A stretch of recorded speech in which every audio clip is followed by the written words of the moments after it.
What we're looking at here is the concept of hop-to-hop travel. Now, why are we doing this?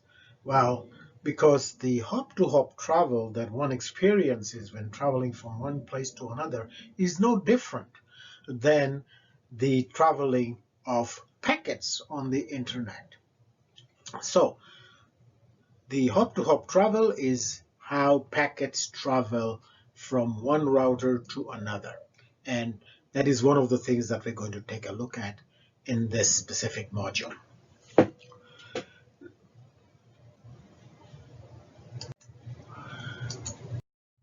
So if you are a passenger traveling from Manila and we're coming to Toronto. So what you would do is you'd start with the Manila airport. I think it's called the Aquino airport in Manila. And you would then go to Narita Airport in Tokyo, and then from there you would fly to Vancouver, and then subsequently you'd go from Vancouver to Toronto. Now, recall that when you get a boarding pass, your boarding pass only shows you that you are going to travel from Manila to Narita Airport, and it tells you what gate to get out of. It doesn't tell you that you're actually going to Toronto, because really what the boarding pass is dealing with is it's dealing with that specific hop from Manila to Tokyo. Once you reach Tokyo, then what happens is that there is a display there. You take a look at the display, and from there you make out where you should go next. So here is an example of a display. And if you were, say, let's say, for example, you are in Narita and you wanted to see, okay, where am I going? What is my gate? And what is the time that I'm going to be leaving for? So, for example, if you are at Narita and you wanted to go to London, it will tell you your gate number is 120 and you are traveling at 6 p.m. Or if you are taking Turkish Airlines, you will be going to Istanbul on gate 105. So what it tells you, it just gives you information about that hop. It doesn't tell you that when you reach Istanbul, you are actually going to travel to Toronto. Or when you reach Dubai, you're going to travel to Toronto. Because as far as they're concerned, it is a hub in their whole arrangement. So when you go to Istanbul, you will end up in Istanbul, and your boarding pass will tell you that from Tokyo to Istanbul, as an example, you are now taking this gate, and that's it. That's all they care about at that point in time.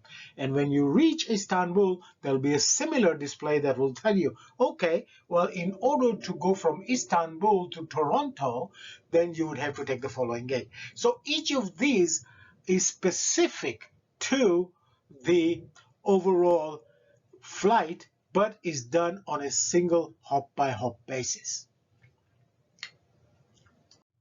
What we're looking at here is a view of the topology from getting from A to B on a small network. So what essentially happens here is that PCA wants to get to PCB. So PCA wants to go to PCB. Okay? Now, in order for PCA to go to PCB, it needs to go through multiple hops.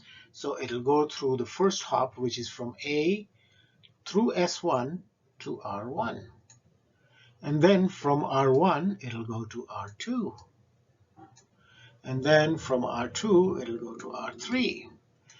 And then from R3, it'll go through the internet where there'll be multitude of routers until it exits the internet and comes to R4. And then from R4, it'll come down to B. So that is what I meant when I said it's a hop-to-hop travel. No different from how you do that when you're traveling by air. So just imagine that you're PCA, you're at Manila Airport, and you want to get to Toronto, which is B. Well, you have to go through multiple hops. So you're going from A to R1, so you've gone to Narita Airport. From Narita, you might go to, let's say, Seoul.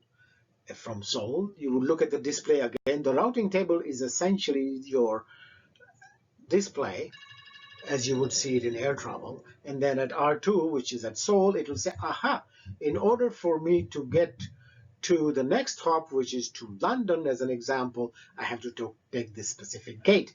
So each of these routers for that specific hop will have a specific gate.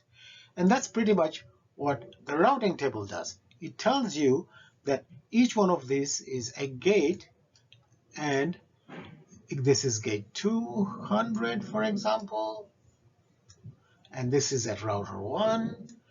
This here is 40, for example, and that's what it's going to do. It'll say, okay, go to gate 40, and so on. So essentially it goes to the next hop, looks at the routing table or your display, says, okay, where should I go now? And it doesn't bother now about where it came from. It just knows where it's going for the next hop. And then hopefully somebody who has created this ticket for this individual will know that actually this is how this person is going to get to Toronto. Okay?